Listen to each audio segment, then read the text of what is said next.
Hi friends, అందరికీ నమస్కారం. Friends, వాలంటీర్లకు సంబంధించి మరొక అప్డేట్ అయితే రావడం జరిగింది. దానికి సంబంధించిన వివరాలు ఈ వీడియోలో తెలుసుకుందాం. వీడియో పూర్తిగా చూడండి. అలాగే ఇంకెవరైనా మన ఛానల్ సబ్స్క్రైబ్ చేసుకోకపోతే వెంటనే సబ్స్క్రైబ్ చేసుకోండి. ప్రభుత్వం నుంచి వచ్చే ముఖ్యమైన అప్డేట్స్ అన్ని కూడా మిస్ అవ్వకుండా మీరు ముందుగానే తెలుసుకోవాలి అనుకుంటే ఛానల్ సబ్స్క్రైబ్ చేసుకొని ఫాలో అవుతుండండి. అలాగే వీడియోని ఒక లైక్ చేయడం మర్చిపోకండి. ఇంకా వివరాల్లోకి అయితే వెళ్ళిపోదాము. ఫ్రెండ్స్, మనందరికీ తెలుసు, ఏపీలో పలు చోట్ల అయితే కనుక వాలంటీర్లు నిరసన వ్యక్తం చేస్తున్నారు. తమకు ఉద్యోగ భద్రతతో పాటు జీతాలు అయితే పెంచమని చెప్పేసి ఎంపీడీఓలకి వినతి పత్రాలు అయితే అందిస్తున్నారు. దానికి సంబంధించిన వివరాలు చూసుకున్నట్లయితే కనుక నిన్నటి రోజున ఏపీలో వాలంటీర్లు చాలామంది 18,000 జీతం ఇవ్వాలని చెప్పేసి డిమాండ్ అయితే చేస్తున్నారు. ఏపీ వ్యాప్తంగా పలు జిల్లాల్లో వాలంటీర్లు నిరసన తెలియజేస్తున్నారు.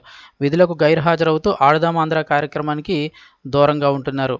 తమకు ఉద్యోగ భద్రత కల్పించాలని, 18,000 జీతం ఇవ్వాలని డిమాండ్ చేస్తున్నారు. తమ డిమాండ్లను పరిష్కరించాలని ఎంపీడీఓలకు వినతి పత్రాలు అందించారు. కాగా రాష్ట్ర వ్యాప్తంగా 2.5 లక్షలు, ఇంచుమించుగా 2,65,000 మంది వాలంటీర్లు అయితే విధులు నిర్వహిస్తున్నారు. సో ఇప్పుడు ఈరోజు అప్డేట్ చూసుకున్నట్లయితే కనుక పలు చోట్ల వాలంటీర్లు సమ్మె నోటీసులు కూడా ఇస్తున్నారు. పలు చోట్ల రాష్ట్రంలోని పలు ప్రాంతాల్లో వాలంటీర్లు సమ్మె నోటీసులు ఇచ్చారు. అంబేద్కర్ జిల్లా, కోనసీమ, అమలాపురం మున్సిపల్ కార్యాలయం ఎదుట బైఠాయించారు. ఉద్యోగ భద్రత అలాగే వేతనాలు పెంచాలని డిమాండ్ చేస్తున్నారు.